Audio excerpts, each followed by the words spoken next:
Welcome everyone to a NAFI Briefing Room episode. This time, the hot air balloon pilots are taking over the NAFI Briefing Room series, and we're going to introduce everyone to kind of the hot air ballooning side of aviation, and discuss kind of what we like about ballooning.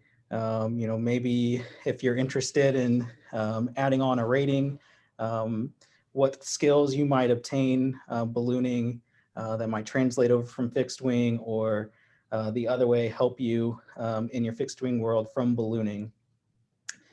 So we have a great group of panelists on tonight. We have Nels, Burt Padell, Kim Magee, and myself. Just to start off with the introductions, I'm Adam Magee. I'm in Swisher, Iowa. I'm a commercial balloon pilot, a designated pilot examiner for ballooning, also on the FAA safety team, and I'm on the NAFI board of directors as a treasurer. So I guess I'll introduce next Kim Magee. I'll let you talk about yourself here. Hi, I'm also in Iowa, and I'm a commercial balloon pilot as well as a private single engine land pilot. I have my repairman certificate. I'm also on the safety team, the FAA safety team. And I guess a little fun fact, I have 6 world records and 9 national records, and occasionally do some competitions up against Al here. All right, next I guess we have Al Nels. I'm Al Nels. I'm from Beaver Creek, Ohio. I'm a retired goat farmer. Prior to that, I was actually a mechanical engineer. I am both a hot air pilot, a gas pilot, and I also have my commercial instrument rating single engine land for airplanes as well. Speaking of records, I guess, Kim, I wasn't going to mention this, but I'm a 2-time United States national champion and a 2-time world champion in competitive ballooning. And we can probably cover more of that later on. And last but certainly not least, we have Bert Padell. Hi, I'm Burt Padelt. I'm from Valley, Pennsylvania. I've been involved in ballooning all of my adult life. I've had a love for ballooning ever since I can remember as a child. And I'm fortunate that I've made a living in ballooning my entire life, and still am. I'm a balloon builder and also a gas balloonist. Bert, you're going to be eligible for the Wright Brother Award and the Charlie Taylor Award after a while, aren't you? And so are you, Al. Well, I am. I'm 3 years away on the Wright Brothers and 4 years on the Charlie Taylor, and I'm looking forward to it. Yeah, likewise. And Bert's a little modest, but he's also in the U.S. Ballooning Hall of Fame. So congratulations, Bert. Well, I'm not quite there yet. The induction is this August, but thank you, Adam. Upcoming induction. So, and I also think he's being very modest, because without Bert's personal and intimate involvement, the first person to circle the globe solo was with a lot of help from Bert. Isn't that right, Bert? Yes, I'm proud to say that I was one of the team members involved in Steve Fawcett's around the world flight. And that was quite a learning experience. The fact that it took him 7 times before he was successful, there was a tremendous amount of learning that went into that whole project. And it was very rewarding when he finally succeeded. So you can see it's a very good group of panelists here tonight. So hopefully we can get into some of those stories and experiences as we kind of discuss hot air ballooning. To kind of start off, wanted to talk a little bit about ballooning itself. We're a little different, in the balloon world compared to other forms of aviation, because we don't have a motor. We're going with the wind, and our maneuverability is with the wind. So just wanted to kind of get a feel of the group of what's kind of your favorite things about flying a ballooning. What makes ballooning fun for you? So Al, I don't know if you have any. Well, I do. I actually, when I was a child, and I mean a very young child, pre-teens, I used to dream that I could levitate, and it wasn't fly like Superman. It was I could just, if a light bulb needed to be changed at the top of the ceiling, I could will myself up there to go do that. And I used to daydream and dream that I could fly across the field, and when I came up to the trees, just lift up and go over those trees. So I was actually working on my engineering degree in Flint, Michigan in 1974 when I got my first balloon ride. Prior to that, I had flown in airplanes with my brother. I had other opportunities to fly in a helicopter, always fascinated with aviation, but I was asked if I wanted to go for the balloon ride. And I was so excited that, not knowing how to get into the basket, I literally dove in because I didn't want the pilot to take back his offer. We took off and flew over the outskirts of Flint, Michigan. I started my flight training a week later for my balloon rating. And a month after that, I had a commercial pilot certificate, because it was that exact feeling of being able to float, to levitate, to just find yourself going across a field. And it was just, it's remarkable. So every flight is like that. It never fails to absolutely take me over. Sometimes when things aren't going right, my wife will say, you need to go fly, because I come back rejuvenated. Yeah, we always like to say the first flight in a balloon is the most expensive, because you end up buying a balloon afterwards. So word of caution, if anyone's going to take the first balloon flight, you'll get hooked. But Bert, what about you? What's what do you love about ballooning? Well, for me, Adam, it was a lot like Al. As a young child, my earliest memories, it wasn't necessarily levitating. It was actually the thought of going somewhere with the wind, and knowing, even at an early age, that when you would let a balloon go and just watch it drift off with the wind, I would sit there and would be mesmerized by that, wondering where is that balloon going, and how neat it would be to be able to be attached to that balloon and travel.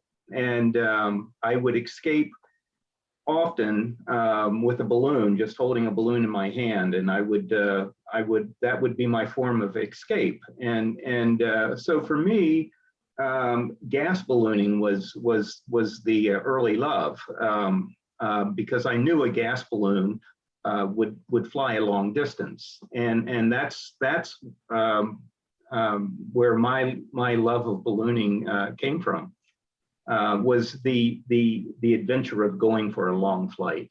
And so for me, the love of gas ballooning, the silence, the quietness of silent flight, no interruption with any burner noise or anything. And that's always interesting in that when people see a gas balloon, they might automatically think a hot air balloon or hot air balloon gas balloon, but there are two separate things, a hot air balloon and a gas balloon. Yeah, absolutely. As a kid, I didn't even realize there was a hot air balloon until I saw the cover of a Boys Life magazine, and it was an early balloonist in California, Bill Berry, his balloon was on the cover of that magazine. And all of a sudden I realized, wow, there's people actually flying these things. So that's sort of where I transitioned from gas ballooning to realizing that a hot air balloon would be more affordable, and that there's actually companies out there building these balloons as sport balloons at the time. No commercial ballooning back then, it was all sport ballooning. Yeah, very nice. Kim, what about you?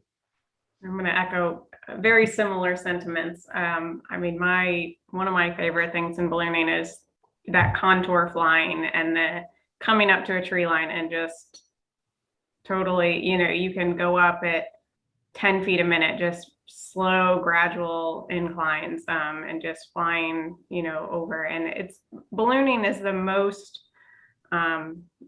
bird-like, I feel like, of any aircraft. It's so peaceful. It's you're going with the wind, you have to navigate by the wind. So you feel a lot more in tune with the weather and with your surroundings, you know, the differences in flying over a river versus flying over trees, and how all of that terrain just affects your flight pattern. You know, things you don't necessarily think about in other aircraft. And I can't wait for that day where I remove that restriction so I can do the total peace and quiet flight in a gas balloon. Is that ballooning in itself with the hot air, you know, the occasional burner noise is so peaceful. So, you know, gas ballooning is just on a whole nother level. Yeah. You know, I think for me, just the thrill of every flight's different in a balloon. You know, you're never really going to have the same exact flight every time, or multiple times in a row, or, you know, every flight's going to be different with the different winds, you know, and how you maneuver it. And what's also fun, and what Al mentioned, is competition ballooning, and being able to actually master the winds in the balloon, and be able to get the balloon where you want to go. You know, there's a lot of thrill and excitement in kind of mastering the winds and the craft of flying to a spot, to a target. So yeah, hopefully we get into talking about some of those stories, and especially gas ballooning. So for a fixed wing pilot, what sort of skills do you think would translate to ballooning? And I know Al and Kim, you both obtained your fixed wing add-on ratings after your balloons, you were rated for ballooning. So Al, do you want to start off with this one of? Sure. Sure. And by the way that happened was my wife asked me one day what I wanted for my birthday. And I said, you know, a couple airplane lessons wouldn't be bad. Well, you know what happened there. So a couple turned into a whole lot more. And then, gee, I think I need that instrument rating, and I think I need that commercial rating. And it just didn't quit, was what happened to me. But from a transition perspective, I think a lot of the fundamentals of airmanship, and that includes, you know, airspace considerations, understanding the fundamentals of weather, all of that is a great transition, and it directly applies. In fact, for those of you considering adding on a balloon rating to an existing powered aircraft rating, either balloon or helicopter, the current regulations, and Adam, correct me if they've changed this, do not require you to take another written exam. Now, you're still going to be tested to those standards and have to understand all the aeronautical information, but you don't have to take a new written. The other part is safety. And I think anybody who's an airplane pilot who's been safety conscious will find that transitions well. And then comes the factor of what I think is really important is judgment. And probably one of the biggest differences you're going to see in a balloon when you do that transition over from an airplane is there's a lot of procedural things that you do in an airplane. You know, you're on the downwind, you know, how you do your radio work, what an approach is going to look like. All of that is well documented. But in a balloon, judgment, because we're oftentimes, well, all of our landings, or almost all of our landings, are always what you would call off field. And it sometimes takes the airplane pilot a bit of adjustment. And Kim was mentioning early the ability to come up to that tree line and go up at 10 feet a minute. I also find the early airplane pilot, when you put them in the basket and they see how close we get to trees at times, they find it rather horrifying that we could actually at times reach out and grab a hold of a tree branch. And that alarms them somewhat. But again, you go back to the judgment factor of what it is. So there's a lot that transitions. Clearly the FAA recognizes that, otherwise you'd have to take another written. But good flight instruction and really learning to get the feel and judgment for the balloon is going to be important. I might mention one other thing. One of the major things you're going to find is a difference between a powered aircraft and the balloon is reaction time. When you pull back on the stick on the airplane, it goes up. You pull back a little more, it goes up a little more. You pull back a whole lot more and it goes down. And I think you all understand that. But in the balloon, we can add heat and add heat and add heat, and you're dealing with 3 tons of mass in the balloon. So the air inside of it, it takes a lot to get that thing to move up or down. And once it starts moving, it's really not anxious to stop. So I often make it's like driving an ore freighter with an outboard motor. So you're always having to anticipate and never let the balloon get behind you, or you always want the balloon. You always want to be in front of the balloon. And sometimes it's easy to let it get away from you. Yeah, definitely. Kim, do you have any others to add? I think Al covered a good gambit there.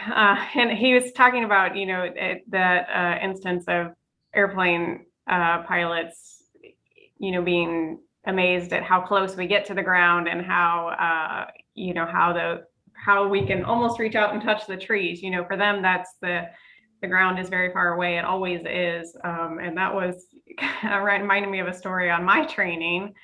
I was taking off from an airport that kind of had just a small line of trees kind of on a cliff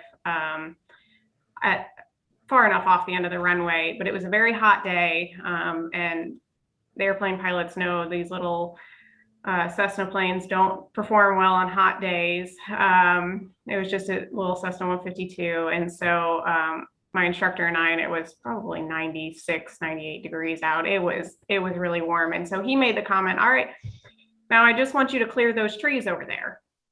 Well, in a balloon term, when you tell me to just clear the trees, that means you want me to be on the deck. I want to be just above the trees because there's something over there. Maybe I'm landing on the other side of the tree. So I just want you on the deck of those trees so you can go over there and do the maneuver that I want you to do. Well, he said that, and I take off and I am going the bare minimum incline rate that I can. And I just cleared the trees, just barely. I mean, much closer than he was comfortable with, because he just looks out the plane and goes, holy cow, you're close to the trees. And so, the different terminologies or the different expectations that the airplane world has versus the balloon world, in his mind, just clear the trees means you need to get up, and you need to get up as quick as you can so you can get out of the way of those trees. Well, in my world of ballooning, what I had known is just clear the trees is you just barely do it. So you can make sure you have, it's that getting ahead of the aircraft and making sure you have the forethought of what your next maneuver is going to be after that, and making sure you plan ahead for those moments later. So just little differences and those sayings and practices I think are interesting. I want to segue off of that. When I was on a downwind, and my instructor chopped the power and said, okay, what are you going to do? And I looked over at the runway and I says, boy, this is going to be a little bit tight to get over there. But I happened to notice a little clearing between a big long row of trees. And I said, I'm sure I can get right down through there, fly down through the clearing, and then get on the runway. And it really alarmed him when I had the airplane below the treetops, but they were off to the right and left-hand side. And he says, well, I've never seen anybody do that. And I said, well, sorry, in the balloon, we do that all the time. I said, that really didn't bother me at all. I says, I held airspeed and we had a beautiful touchdown, albeit midfield. But it's one of those things that the instructor, when he tells you to do something, I think they get a little alarmed at some of what we've been used to doing. Yeah.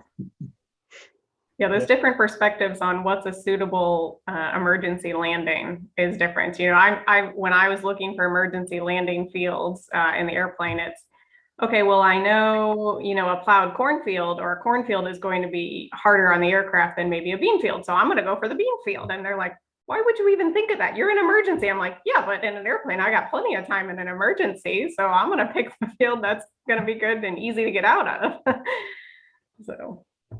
Yeah, even the emergency is the idea of coming into land beyond trees. In a balloon, we know what's going to happen if you come into land with the wind and right after trees. But airplanes, that's a extra point to teach, right? So, yeah, I always say, for training wise, a fixed wing pilot coming over to ballooning. ballooning is more of an art than a science. You're leaving a airplane where where you're going to go. You're following all these checklists, and you're pretty well, everything's pretty well determined on your flights unless there's an emergency. Whereas a balloon, it's an art. It's about temperatures. It's you're floating in the sky. So when you think about a lot of the knowledge topics, airspace, radio communications, weather, a lot of those topics will carry over, a lot as far as fixed wing to ballooning. There might be more weather, more micro scale weather that's important for a balloon, not so much in an airplane, because when you think about it, an airplanes, are covering such large distances where a balloon might be a little point on the sectional chart. That might be the only distance we're covering that day. But really it's the feel of ballooning, kind of that art of flying a balloon, really kind of seems to be the most difficult aspects. Bert, do you have any thoughts of training any fixed wing to ballooning or? Yeah, well, with fixed wing, there's a lot of things that are easier for transitioning, as far as, like you said, with airspace, navigation, communication, that kind of thing. That's already learned in the fixed wing world, and in the ballooning world, it's one of the more difficult things it seems to be more intimidating for people learning to fly balloons. Whereas with the fixed wing, they already know that, and so that's an easier. From that perspective, it's easier for me to instruct a fixed wing pilot. But however, the aircraft is so different, the way it flies. Things happen so slowly in a balloon, and that part of it is a little bit more difficult.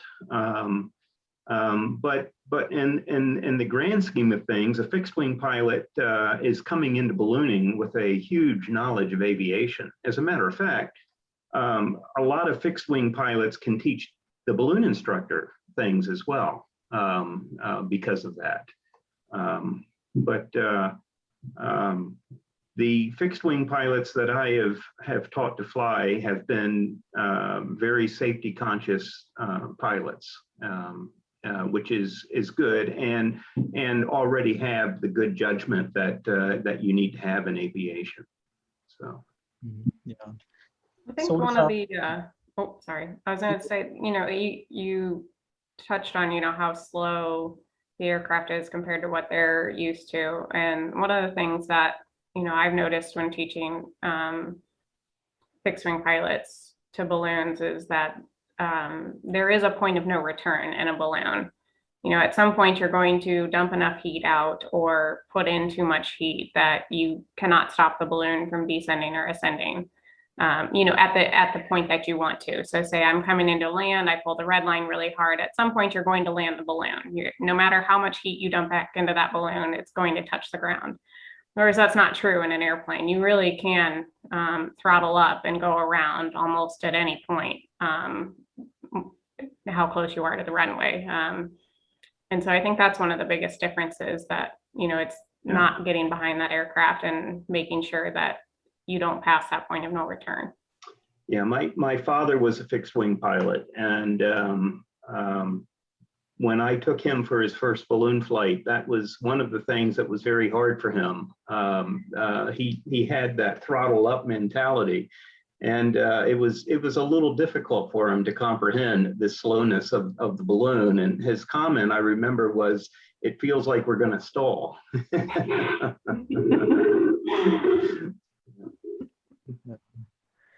So yeah, I think going the other way now, so from ballooning to fixed wing, and what ballooning might help someone who has other ratings. Alan, Kim kind of already talked about it a little bit, some of their differences, kind of training, and how ballooning helped them in their training for fixed wing. But some things that I always think about, definitely ballooning teaches you patience, a lot of patience, a lot of planning, a lot of weather. And so, Kim, we'll start with you. What else would you say is helpful that you learn in ballooning that translates to fixed wing? I think, I mean, weather, I think, is one of the biggest differences that I carry over, and the micro weather, and knowing how weather systems are going to affect those in front of it, looking at those weather systems 2 states away and how that's going to affect me here, or how it's going to affect my flight in the fixed wing, and those little details of micro weather, not just the surface winds and the winds aloft. There's those little things that can affect the aircraft's performance. I think that was one of the biggest things I know that ballooning helped me with. Yeah, and definitely, weather, when you think about ballooning, we can't fly if there's rain and thunderstorms around, whereas an airplane, you might be up flying or moving around it. Ballooning, if there's a thunderstorm that pops up, we can't navigate around it. We're right there with it. So, it takes a lot more of the studying the weather and maybe being aware of what's around you as well. Al, what I think you're right on weather. And one of the things I discovered was my understanding of the localized environment of weather, and we've kind of spoken about this earlier, was very acute compared to what I even found from my instructor at times. So, I would be sitting there looking when I would be flying, I would be looking for things like which way I see a flag blowing, where is some smoke going from a fire. I would be looking for little pockets of fog, or I would notice where a lake might be, knowing that in looking at what's going on around that lake or around a different area. That was always really helpful, knowing that when I was climbing in the airplane and you start to see that haze layer, you see that banding of the various layers of haze, knowing that I was likely going to encounter a wind change there. That sometimes I guess the airplane pilot, he would look at it as, well, okay, what's the 3, 6, and 9? Where I'm sitting there used to looking at what's the 100, 200, 300. So it was a lot different for me on the airplane, that I felt I had a better understanding of the localized environment, which actually brings up, some people ask us, well, how do we do that? You can usually tell a balloon pilot when you look in his basket, well, it's obviously he's a basket, but you got to have Barbasol with you. And people often ask, they see Barbasol in the basket and they say, what in the world is that for? Well, when you squirt Barbasol out the basket, it falls at 500 feet a minute. And you can watch it fall, and you can see the relative change in direction below you on where the winds are going. I tried that in the airplane one time, and it didn't do a darn bit of good. Yeah, I definitely, the weather, the micro scale weather, another example I think is fog and flying into clouds and low visibilities. And, for our, other categories of aircraft, that is troublesome, and airplanes and helicopters and all of that. Well, for a balloon, it's extremely troublesome. If we're ever caught in those kind of situations, something that we definitely never want to be caught in, because we're moving with the fog, with the wind. There's no way we're getting out of it.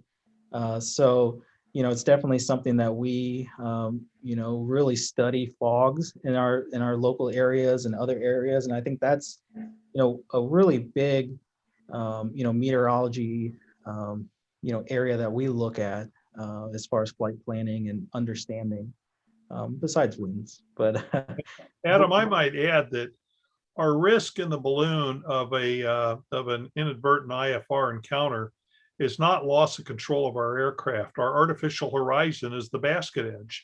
So we don't have a control issue. What we do have is an issue of inability to see where we might be going or looking for a landing site. And also, more importantly, if we do have legitimate IFR traffic in that area, we typically do not paint on radar because we come right out just like a cloud does.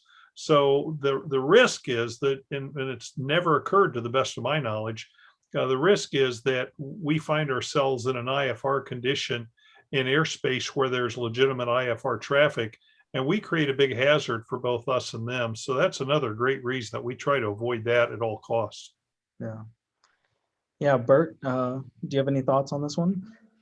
Well, yeah, with fixed wing, you're flying in the weather, and with ballooning, you're a part of the weather. You're a particle in the weather system, which is one of the fascinating things that I find with ballooning is that you mentioned it earlier, the micrometeorology and the things that we're looking at weather-wise, a fixed wing pilot isn't necessarily even looking at, because we're looking at things below 10 miles an hour. And but a balloon is a particle in the air flying, and a temperature inversion, something as simple as an inversion, you can feel it immediately.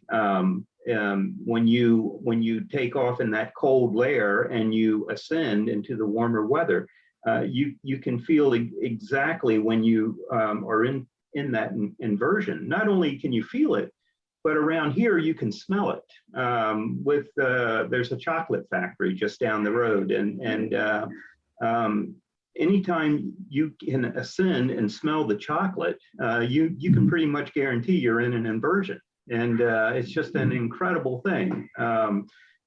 Just little wind shears that you feel when you're flying. And when you feel them, you instinctively know that especially if you know the area that you're flying, you know exactly what the balloon is going to do, that it's going to change a direction. And you know which direction it's going to change usually.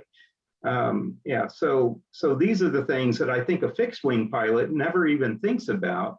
But would be amazed what they would learn in that type of weather phenomenon, that kind of thing. Yeah, so Bert, do you tend to be hungrier on those inversion flights that went to? Absolutely. AK Steel is in my backyard, Bert, and it doesn't smell good. Yeah, Blummer's chocolate is wonderful. We occasionally get Captain Crunch here, so not as good as chocolate, but better than steel. All better than the water treatment. Yeah, we do get that too, which is not pleasant. So yeah, I guess when we're talking about sort of teaching someone to fly a balloon, what do you think is kind of the most difficult aspects of flying a balloon? Bert, if you want to start off with this one. I think in the early stages, it's trying to teach the student that they're climbing or descending. In the beginning, it's hard for them to tell what the balloon is doing.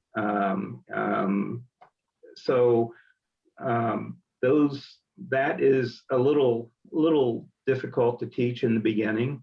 Some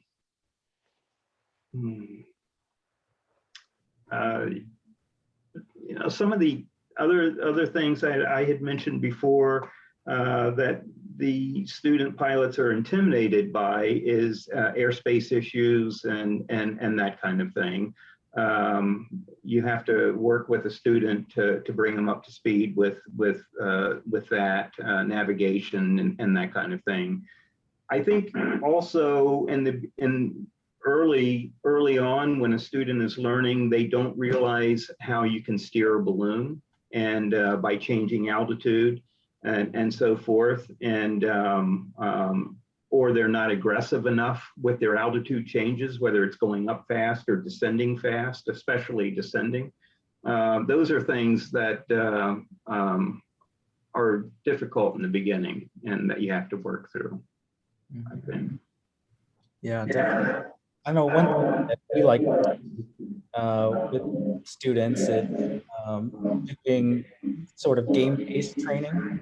And, we end up doing a lot of competition style flying with the students, and really trying to develop that feel for the balloon and the ascents, level flight descents, and with that, the ability to steer and maneuver and go to points and, kind of make it a little fun, kind of the game-based training, make it a little fun and enjoyable. And I guess that's where Al comes in. He's the two-time national and two-time world champion. And so he probably thinks ballooning is the easiest thing in the world to do, but I don't know. Al, what are some thoughts for you? Well, if it was that easy, I'd have won more championships, and my son is now higher ranked in the United States than I am. So you see what that does. And of course, I was just thinking, Adam, I was actively flying balloons before you were even born. I guess that puts things in perspective. But I think one of the things that has always been a challenge, especially for the powered aircraft, or we used to call them noisy things with wings, for the airplane pilot, is to, and Bert alluded to it, is to have them ignore the instrumentation. They have a tendency to want to watch. There's only 3 primary instruments on the balloon besides your fuel quantity gauges, and that is an altimeter, a variometer, and a temperature sensor at the top of the balloon to make sure that you stay within the limitations on the aircraft. But I find that oftentimes the early airplane pilot will want to focus way too much on the altimeter and the variometer to see what we're doing. And I typically either turn them off or turn them around. They're electronic on the balloons, so they're extremely sensitive. But I find that if I can get them to focus outside the balloon and see what's going on and ignore those instruments, that they are more successful much faster. But sometimes it's a struggle. And then when you turn the instruments back on, those habits come right back, because that's what you look at on the airplane. And I said, no, I want you to look at the ground. I want you to look at the trees. Look at the top of that tree. Are we ascending? Are we descending? Exactly what Bert said, to get them to feel what's going on with the aircraft and what they're doing, as that Bert well said, as a particle in the atmosphere. Mm-hmm. Yeah, it's ballooning's definitely that art, and getting kind of the feel of the art of flying a balloon. Kim, what about you? Well, to touch on something they haven't covered, since you guys covered, kind of the big things, I was just thinking about just the setup process for a balloon is a lot more tedious than an airplane. And balloonists have in general, have a weakness for checklists. So this is where I think, coming from airplane world and fixed wing flying, that's definitely a strong suit, is using that checklist and going through that process and making sure you get all of the carabiners connected and locked down, and the tops tabbed in properly, the sides are pulled out how you want them to be, make sure no lines are twisted, whereas in an airplane, you go through kind of instrumentation checklist, but essentially your aircraft is your aircraft. You're not putting it together. You get in, you close the door, you put your seatbelt on, and then you check instrumentation inside the aircraft for to get it going. But a balloon, we're essentially almost constructing, the aircraft, putting it together every single flight. We take our engine, we take it off every time and store it. So you have to put the burner up, you have to hook the balloon up itself. And so that's, going through that process and making sure that all those little things before you get to the flight are checked off. Because for airplane students, that's usually the before you get in the air is not as much of a focus as once you're in the air. Whereas for ballooning, it's almost the opposite. There's so much we have to check before we get into the air, just from pre-flight planning and weather and your launch sites, your suitable landing options, and then setting up the balloon itself are just as much, if not more important for the flight than the flight itself. Yeah, you bring up a interesting point with the setting up a balloon every time and setting up our aircraft. And yeah, ballooning requires the crew, good ground crew to help, help you set up, follow you, help you, tear down the equipment. And with that comes a lot of briefing and crew management, which is quite a bit different than the fixed wing. And a lot more camaraderie and Yeah. socializing and fun afterwards. Yeah, that's fun. Yeah, with the get to share ballooning with a lot of people, and even when you land in a neighborhood, you get to share ballooning with the entire neighborhood. So that's always a fun part about ballooning. Hey, Adam. I've watched some of the other videos that the organization has put together, and I noticed there was some use of some acronyms that I didn't understand. And I got to thinking, and I'm hoping you'll direct this to Bert, because we've talked about hot air balloons and gas balloons, and I thought it might be beneficial that because when Kim brought up assembly and everything, it came to mind. Maybe Bert could share with us, and I'm not trying to be the MC here, but maybe Bert could share with us the difference between the two. Yeah, Bert. The difference between gas ballooning and hot air ballooning. Yeah. Well, gas ballooning is true ballooning. Hot air ballooning is a cheap substitute. It's always the way I've looked at it. Yes, but which one came first, Bert? Only by a few months.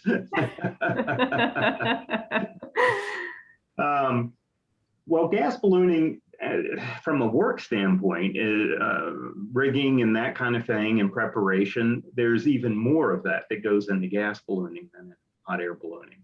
But the reward is the silent flight, no burner noise at all, and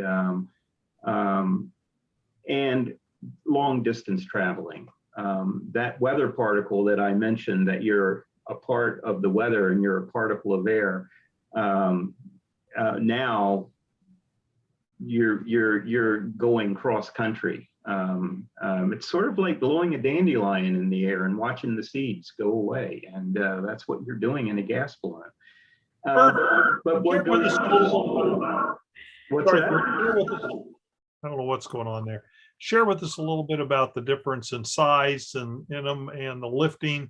What's the lifting gas and So a lot of people have seen hot air, but they've never even seen a gas balloon other than maybe the Wizard of Oz. Yeah. So a gas balloon, it flies because the gas in the balloon is lighter than the outside air. It's very simple, and the balloon is built large enough that in addition to lifting the payload, it will also lift ballast. And ballast is basically your fuel in a gas balloon. When you want to go up, you release weight, sand ballast, and the balloon will climb in altitude. As the balloon climbs, the gas expands in the balloon, and it has to go somewhere. So the gas expands and actually goes out of an open appendix in the bottom of the balloon. You don't get that gas back. And then once that gas has expanded, the balloon will level out and fly at a pressure ceiling, and it will continue to fly at that level until something happens. And usually it's the sun. The sun will go down, and less heat is on the balloon, radiant heat, and the balloon will now contract, and the balloon will then start to descend. And you have to ballast, more ballast, to keep the balloon from coming down to the ground. If you're going to fly overnight, you're ballasting about 8% of your gross lift to keep the balloon in the air to continue to fly overnight. The balloon will continue to fly through those cycles of daylight and sunset until you're out of ballast. And when you're out of ballast, then it's like a balloon when you're out of propane, or an airplane when you're out of fuel. You're going to come down. So you manage your ballast the same way you would manage your fuel in an airplane, and you have enough ballast in reserve to come down and make a safe landing.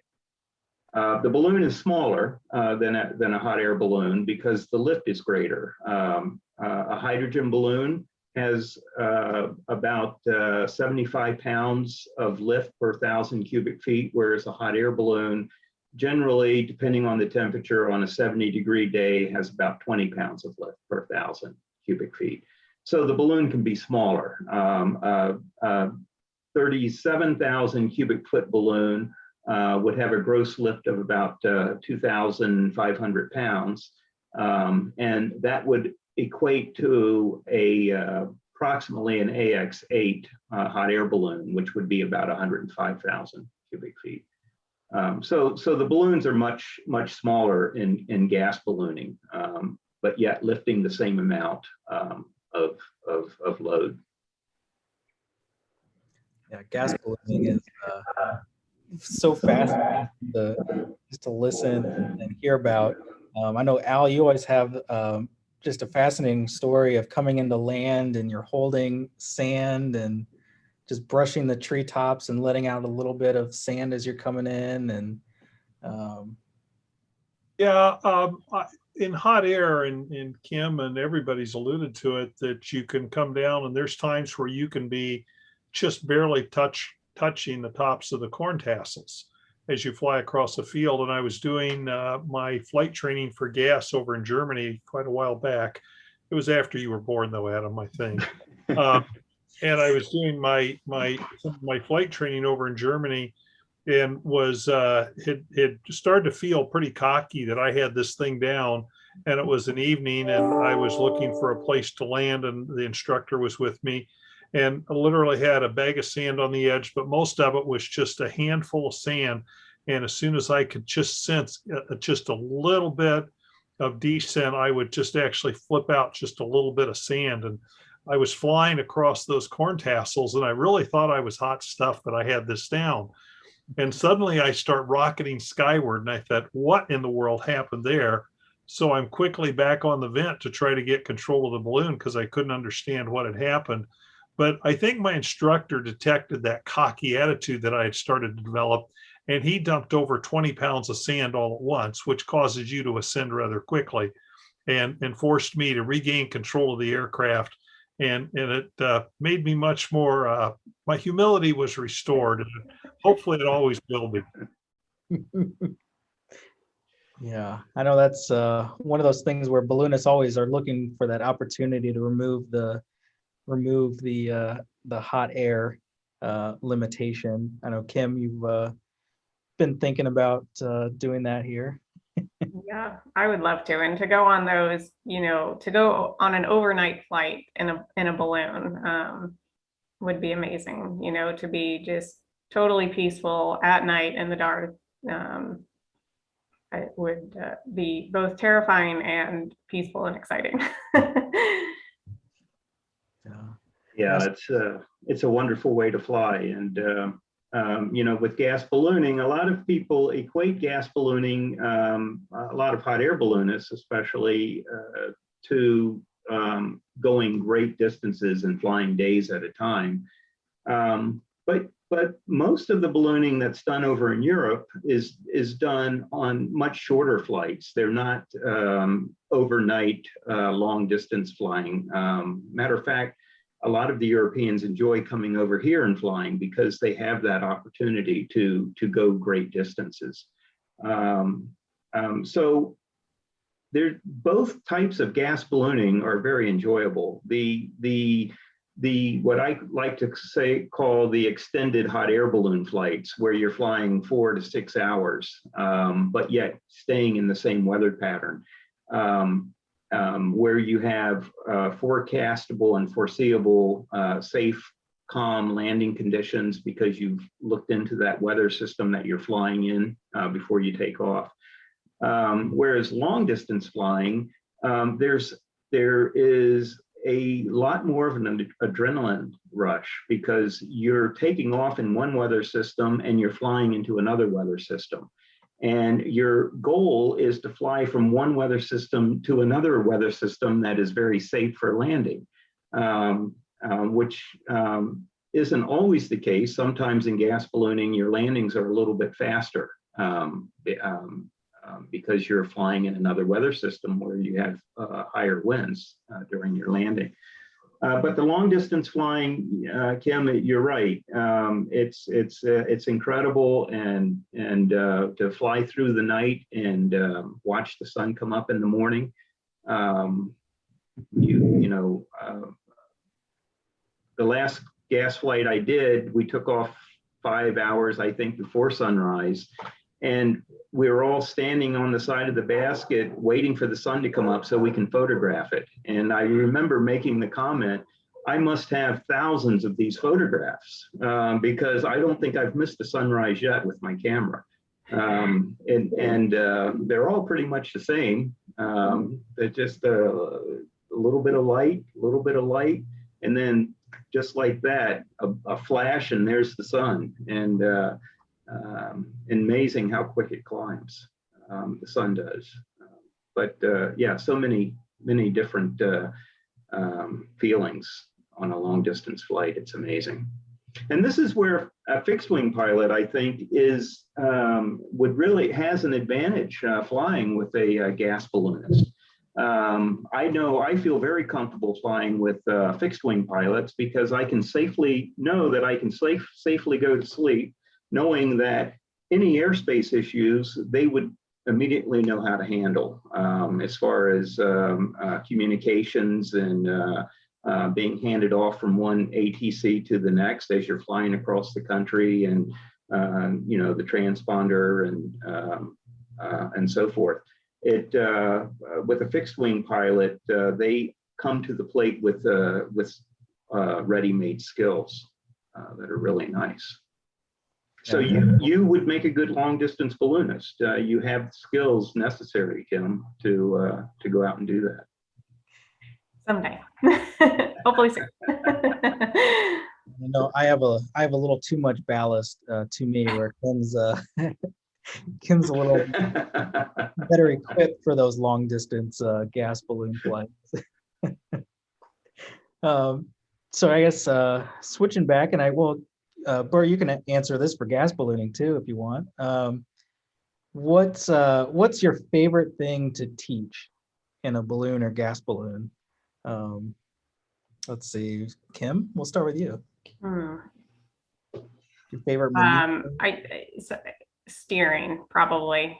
Going to a target and kind of the light bulb that goes off in students' head that you can actually get to a 1 by 1 foot square and put your balloon there if you want to. What we do in competition ballooning, that yes, you can steer a hot air balloon, and yes, you can do it fairly accurately. And that always, I like that moment that, when the student makes the balloon go where they want it to go. They're fully in control of it then.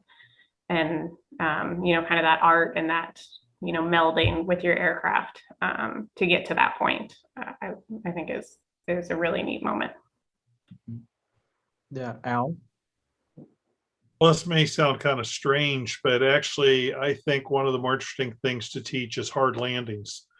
Because for whatever reason, most balloonists have this aversion to landing too hard. They think they need degrees in landings. And that's not what you want to do in a balloon. I always tell my students, I want them to land in the first third of a field. Keep in mind, we aren't landing on a runway. We're landing in a cut cornfield or a pasture or a schoolyard. So I want you down in the first third of the field because that gives you a great margin of safety. But they always try to slow the balloon down in terms of its vertical rate of ascent or descent before we touch the ground. So I will typically wait for a rather calm day, and I'll have the student, I say, okay, we're in an open field. Let's come down and we're going to touch down at 100 feet a minute. Then let's do 200 feet a minute. Let's do 300, 400, 500, 600, because I don't want them to be afraid if they are coming down at that rate of speed, because it looks awful. It really does. That anything bad is going to happen. In fact, a balloon, and you mentioned what happened, or Bert did, when you run out of fuel, a hot air balloon, without any fuel will only you will hit the ground about as hard as you would if you jumped off of a picnic table. That's coming from the mechanical engineer who did the calculations. So but I got to tell you, it doesn't look real fun. And I always enjoy teaching the students that, because usually after that, they'll say, well, I don't know that I want to do it on purpose, but I feel a whole lot better about handling that if I've got to get into a field, not to be afraid to smack the ground at 600 or 700 feet a minute. Yeah, I'll piggyback off Al's for a moment, because I know my favorite thing to teach often involves hitting the ground hard as you're learning it. But I really love to teach kind of the sharp descent into a landing, coming over trees or maybe twice the height of trees, pulling the vent line to come down, as close as you can, kind of to that tree line, doing that sharp descent and being able to stop the balloon inches off the ground and then touch down for a gentle landing. To me, that's really fun to teach, and I think it quickly develops a student's skill. And really the feel of the balloon. To be able to do that takes a lot of feel, a lot of skill, and oftentimes you end up hitting the ground a little hard the first few times you try, or you end up a little scared of the ground and are shooting back up, and ended up missing the landing spot. But I think that's a really fun maneuver to practice and build your skill really quickly. Bert, you can do hot air or gas or both. Well, for gas ballooning, I think what I enjoy the most, especially with someone who's already a balloonist who's transitioning into gas ballooning, my probably most enjoyable thing is demonstrating the first landing. Because I think a lot of balloonists don't realize the amount of control that you have in a gas balloon and how similar it is to a hot air balloon. When I'm demonstrating a landing and I'm coming down over trees, I'm ballasting. I've got my hand on the valve. I'm valving a little, ballasting, very similar to what you would be doing in a hot air balloon with a burner and your valve line. You're doing the same thing in a gas balloon, and to demonstrate how you can contour, and you've got a larger pine tree coming up and you can ballast a little bit and go up over the pine tree and valve and come back down onto the lower trees. That's very enjoyable for me to demonstrate that. Oh, yeah. So yeah, I think that's about all I had listed. I don't know if anyone's got anything else they want to share or any stories. I know Al's got a lot of notes. He's got some good stories to tell. I don't think we have enough time, Adam. Bert, I'm crushed how sensitive I am. I guess one of the things I would like that any of the pilots or instructors who are reading this or listening to this and decide they want to do it, I think some of the things that are important, and we've had some levity in this, but I think it's very important that you're a responsible person when you're in ballooning. And one of the things we have is the need to land off airport almost every time. So things like landowner relations, something you wouldn't normally think of, but as I mentioned earlier, we might land in a cut harvested field or maybe a pasture, but you don't want to be landing in somebody's corn, or you don't want to be scaring their cattle or causing other issues. So it's very important for us is if you decide to make this transition, to make sure that you're a responsible pilot and you're very conscious of landowner relations. And also importantly, never ever put anybody in the ground in danger, and they get priority over me in the basket. Well, I certainly have no intention of ever hurting myself. I still give priority, and I think it's very responsible that if there's something on the ground that's going on, maybe you're over an area where there's a lot of people, you want to be a little bit cautious on what you're doing. One of the things that was early in my ballooning, we did a tether promotion up in Saginaw, Michigan for a radio station, and the promotion was that they had numbered ping pong balls. And we would go up on a 3-point tether. Now, a tether is where you're actually tied the balloon off, but you're airborne. So you're on these tether lines up well above the ground. And then we were going to throw out ping pong balls, and the people would grab a ping pong ball and wait for the radio station in subsequent weeks to call their number. Well, it reminded me of the Les Nessman WKRP and Turkeys Can't Fly, because I'm up there with the DJ, and he throws out a handful of ping pong balls, and everybody on the ground, and they had attracted a huge crowd, is all looking up and running for the ping pong balls at the same time, and people were smacking at each other and they were falling down. There were kids crying and screaming, and it was it was, while it sounds humorous, and at the time it was a bit humorous, I'm thinking, we're going to have people get hurt here. Something bad is going to happen. Now, we ended up, I had brought a badminton racket, and we got rid of all those ping pong balls very quickly and scattered them every which way we could. But I think if you make this move, don't forget that you will find that your ego will get overtaken at times, because people will show up when you land. People will holler up to you from the ground. They'll pay a lot of attention to you. Trust me, it's not you who they're paying attention to. They're paying attention to your balloon. So be responsible with that. If you're learning how to making this transition, don't let that overwhelm you, and take care of our landowners and take care of the people on the ground, as well as those who are in the basket with you. Yeah, that's a good point too, Al, because yeah, as you can see in the picture behind me, you know, we're flying and we're going to land in someone's, you know, front yard or in their waterway. And so definitely respecting, you know, the property of these people that are allowing us to land, or, you know, maybe even take off from their property, you know, is really key. Kim, do you have any final thoughts? I was just going to have a final lighter thought than Al, that you know, just those people who have been dreaming of flying since they were little, like Al and Bert alluded to, and I was definitely one of those people who just wanted to be up in the air. You know, ballooning is, I feel like, the purest form of flight and one of the most akin to flying with your own devices. You know, it's you're very in control of the fine tuning of the aircraft, and it's just peaceful. It's you're gliding, you're you know, you're just going with the wind, and those you get to see, you know, the nature below you, the deer running through the field, or, you know, even rabbits jumping by. I mean, you get to see all the little things that you can't see from an airplane, and notice just those little stuff, and going over ponds where you can see your reflection, or even sometimes see fish jumping out at you in your shadow.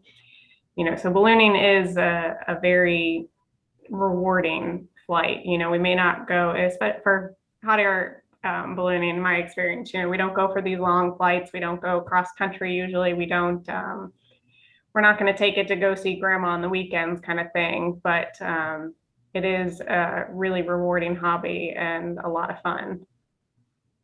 Yeah. Yeah, we might not take it to go see grandma, but we'll definitely let grandma see the balloon when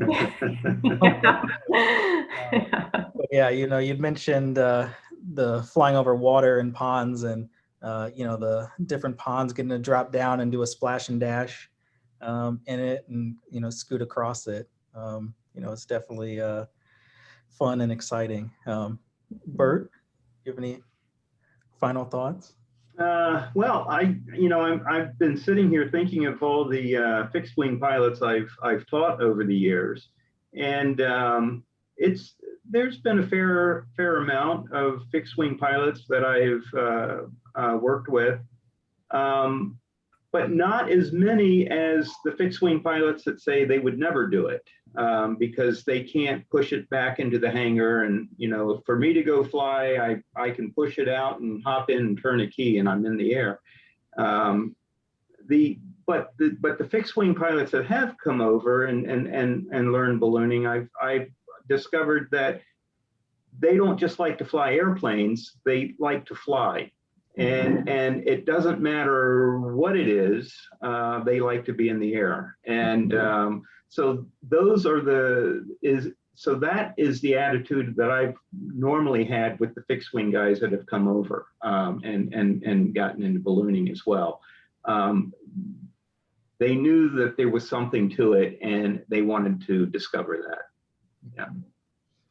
Yeah, so I guess, you know, if there's any fixed wing people or anyone interested in ballooning, you know, I always say, if you see a balloon, chase it, follow it, you know, help the pilot and crew at landing, pack up the balloon.